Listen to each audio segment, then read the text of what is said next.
no estás con Dios, si te apartas de Dios, o incluso si rivalizas con Él en tu vida, solo llegará el miedo. Pero volveremos a este tema. ¿Le puedes dar? Eso. Jeremías. Pasamos a los profetas. Jeremías, en este texto, el Señor me dirigió la palabra. Es la vocación de Jeremías, famosa en Jeremías 1. Antes de formarte en el vientre te elegí, antes de que salieras del seno materno te consagré, te constituí profeta de las naciones. Yo repuse, ay, Señor Dios mío, mira que no sé hablar, que soy solo un muchacho, un niño. El Señor me contestó, no digas que eres un niño, pues irás donde yo te envíe y dirás lo que yo te ordene. No les tengas miedo a todos los enemigos, que en Jeremías siempre son muchos, incluso sus propios paisanos, que yo estoy contigo para librarte, oráculo del Señor.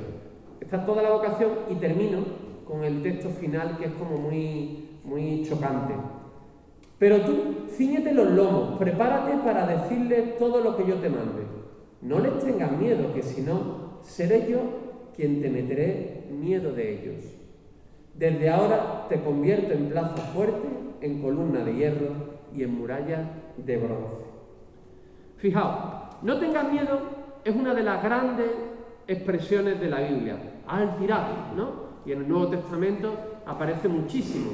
Ayer la Iglesia celebraba a San Juan Pablo II y leía el oficio de lectura que fue la homilía de su primera homilía como Papa, ¿no? Y decía aquello tan famoso de no tengáis miedo, ¿no? Abrid las puertas, spalancate le porte, ¿no? Es decir, abrid de par en par las puertas a Cristo, no tengáis miedo, que es como se ha quedado con totus tus los dos grandes lemas de la vida de este Papa Santo. Cuando en la Biblia se dice no tengan miedo, lo que hay detrás es que el miedo siempre lleva a una experiencia de desamparo, de soledad. Me siento indefenso, cercano a la muerte. No tengan miedo, al contrario, es una expresión de asistencia y compañía. De hecho, es especialmente típica de los relatos vocacionales. Podemos decir, Jeremías, Isaías, Gedeón, y si quieren, en el Nuevo Testamento a la misma Virgen María, en su relato vocacional, que es la Anunciación, el ángel le dice que no tenga miedo, ¿no? Es una forma de mostrar que voy a analizar esto de no tengan miedo en los relatos vocacionales en una doble perspectiva. Por un lado, en perspectiva positiva. Como veis, ya estáis viendo por dónde quiero ir, que no solo decir que el miedo en la Biblia es malo, sino que el miedo desencadena elementos o virtualidades positivas en la vida. Voy a ver el aspecto positivo del miedo en el vocacionado. El que siente miedo cuando es llamado en la Biblia, como Jeremías, que dice que es un muchacho y que él es muy poca cosa para ser profeta de los gentiles de las naciones, que no es poca cosa, pues está teniendo un miedo lícito y hasta sabio, porque con ello expresa la desproporción entre la llamada y la respuesta humana, entre lo que él es capaz de ofrecer y lo que Dios le pide, sin duda imposible para él. Este miedo es saludable porque evita confiar de manera prometeica y soberbia demasiado en uno mismo y le abre a otro más grande. Es, si quieren, reconocer que uno tiene miedo cuando es llamado, es abrir un espacio a la gracia.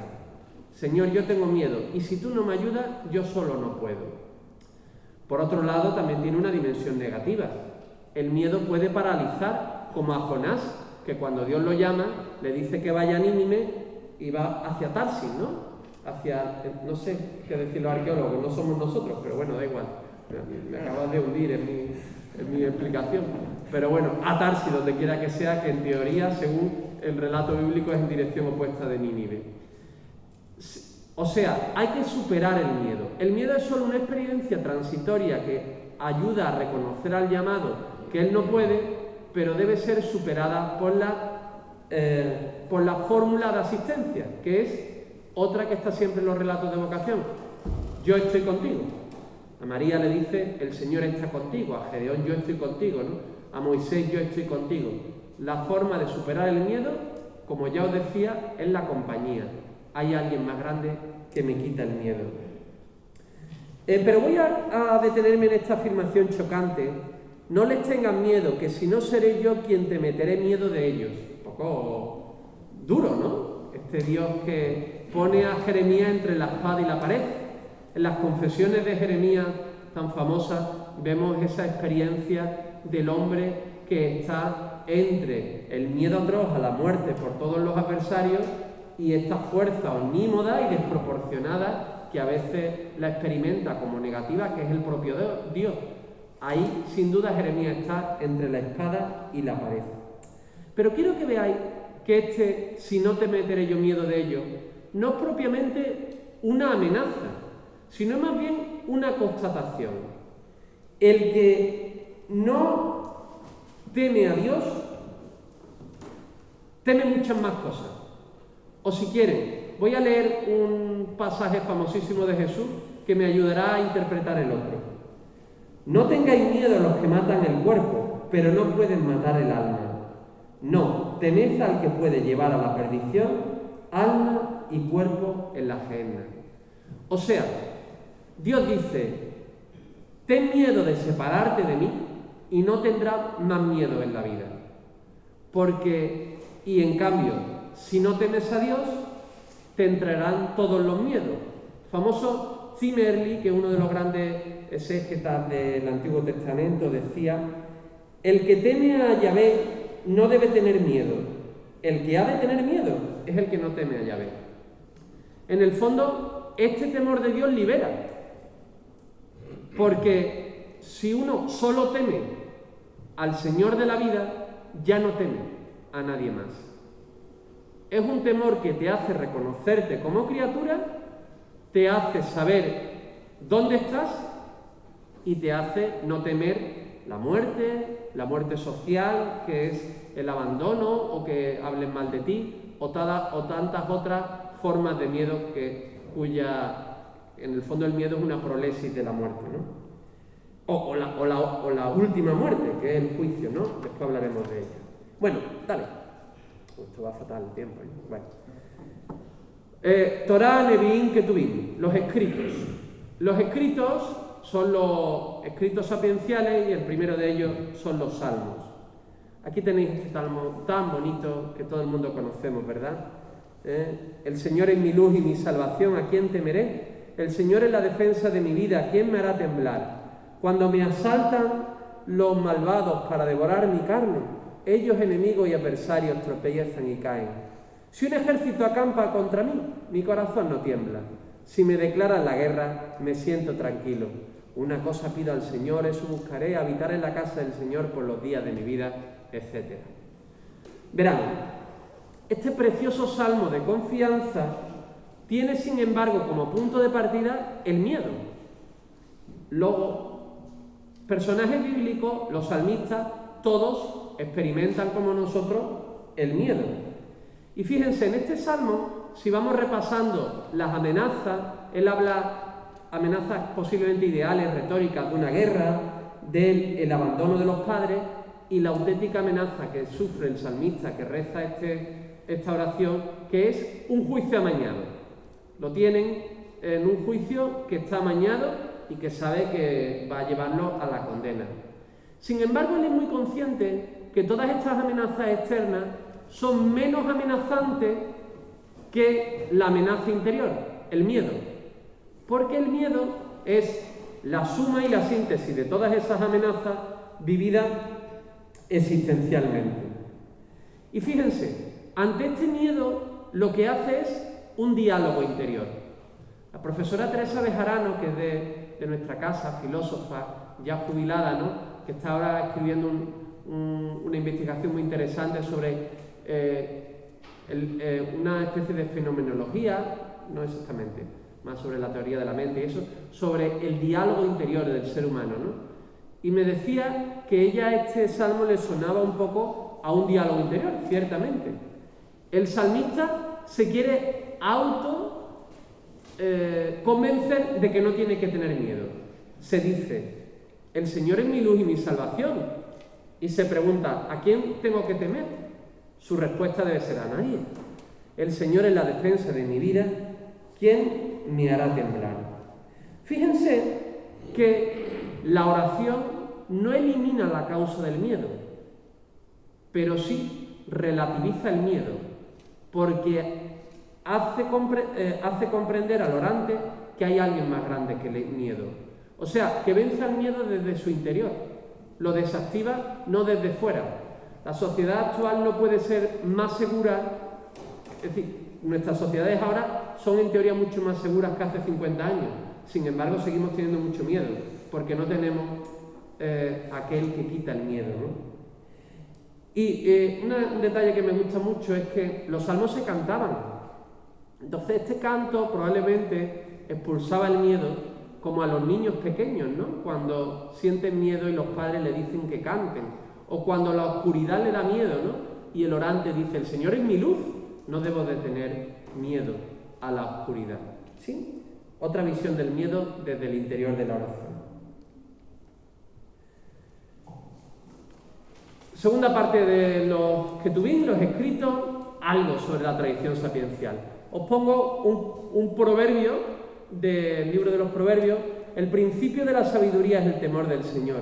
Los necios desprecian la sabiduría y la disciplina. Sobre el principio de la sabiduría y sobre el final, el culmen, la corona del eclesiástico. La corona de la sabiduría también es el temor del Señor. Ella hace florecer la paz y la buena salud.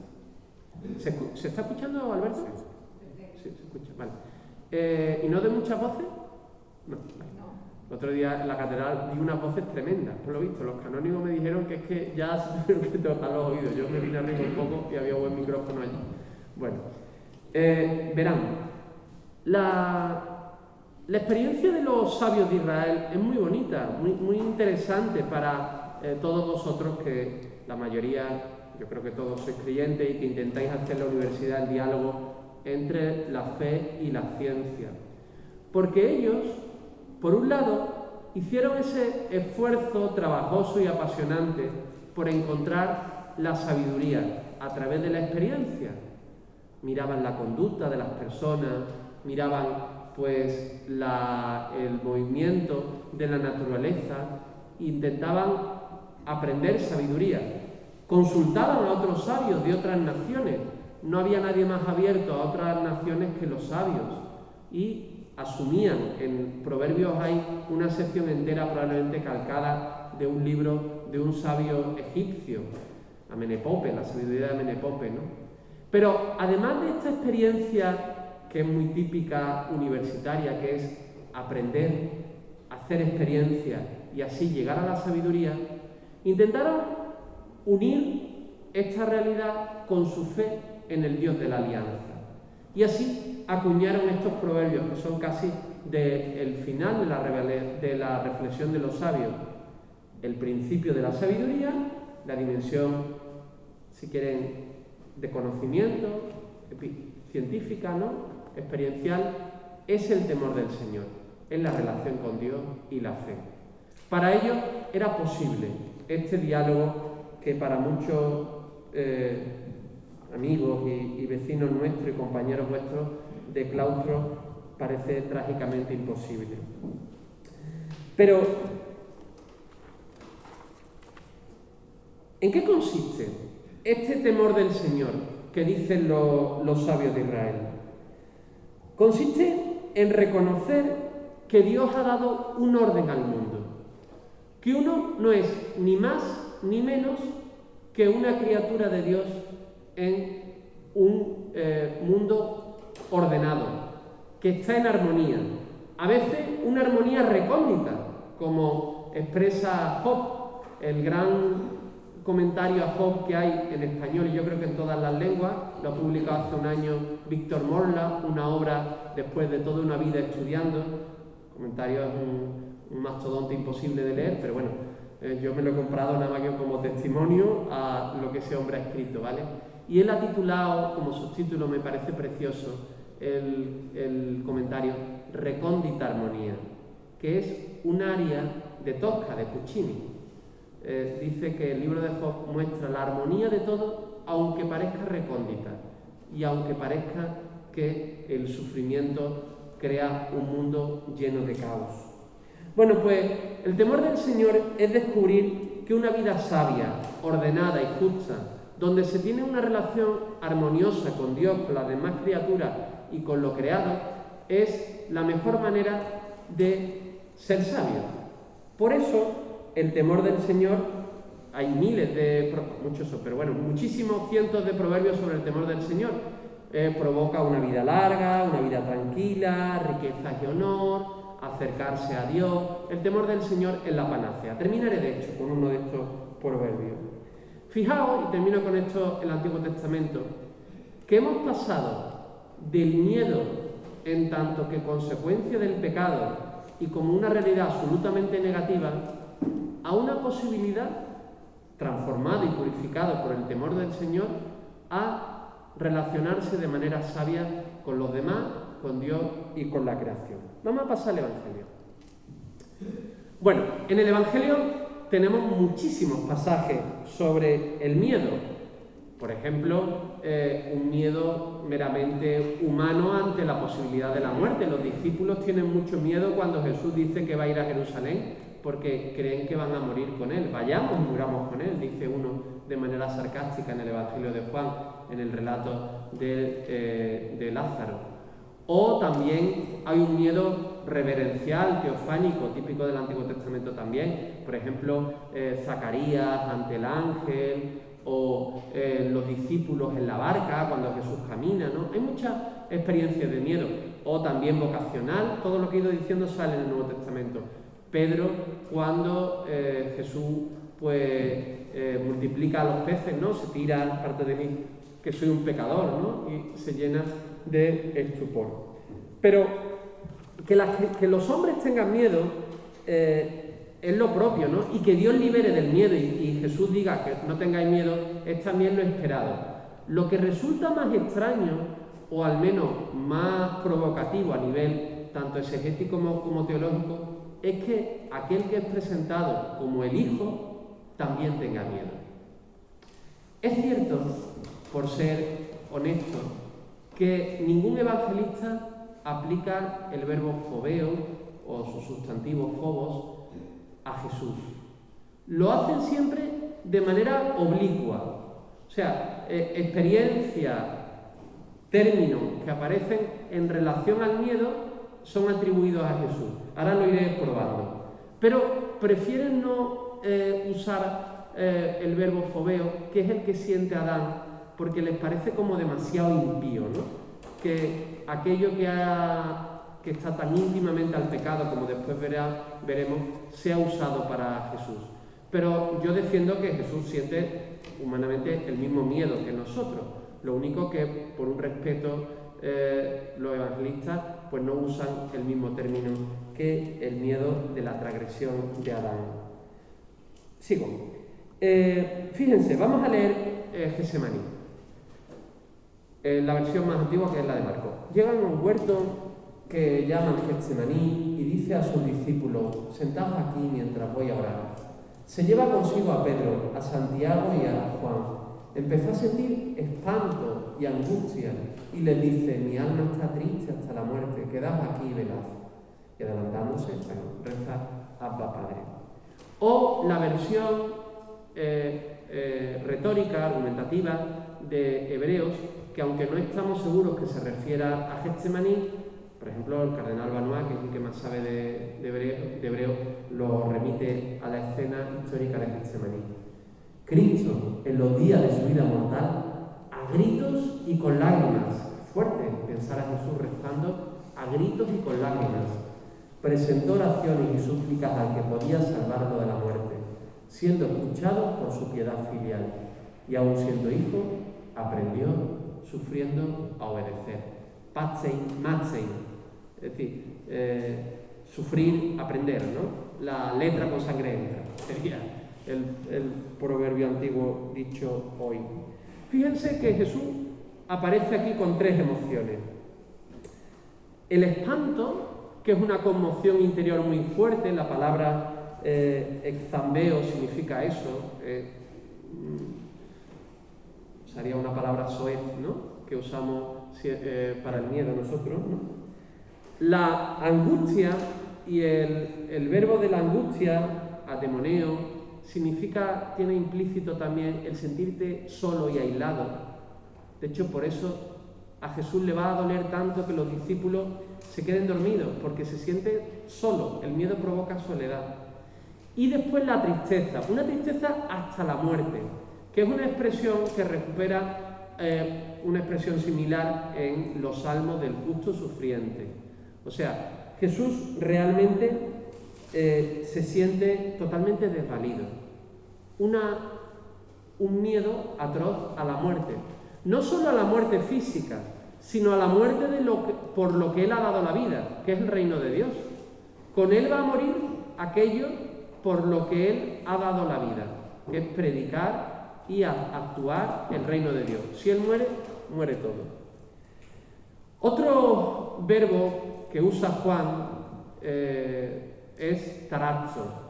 Benedicto XVI en su libro tiene una reflexión muy bonita donde ve cómo tarazo significa una profunda conmoción interior ante el poder de la muerte.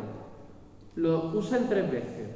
Cuando ha muerto Lázaro y él se conmueve, llora no tanto de afecto a Lázaro como de cabreo ante la fuerza de la muerte, capaz de destruirlo todo. También cuando el Getsemaní de Juan, en Juan 12, ¿no?, cuando yo lo he glorificado y volveré a glorificarlo, también se estremece interiormente.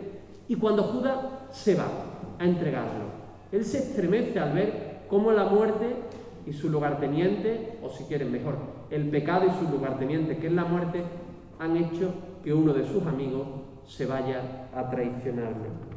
O esto que os digo de Hebreo, a gritos y con lágrimas, ¿no? Es unánime en la tradición que Jesús siente miedo. Lo contrario sería una actitud un poco doceta, o sea, Jesús sería no realmente hombre. Habría adoptado la humanidad ideal, no la humanidad caída, marcada por el pecado. El miedo es también una experiencia de Jesús. Y ya San Justino, en el siglo II, dice que este sufrimiento y terror o agonía interior en Getsemaní es prueba de la humanidad de Cristo. O sea, que el miedo es signo de que Jesús ha adoptado realmente toda nuestra humanidad para salvarnos. Jesús no es visto en los evangelios como un filósofo estoico, imperturbable, que busca la ataraxia, ¿no?, y la apaceia, y que él solo se enfrenta como un héroe griego ante el mal, sino él experimenta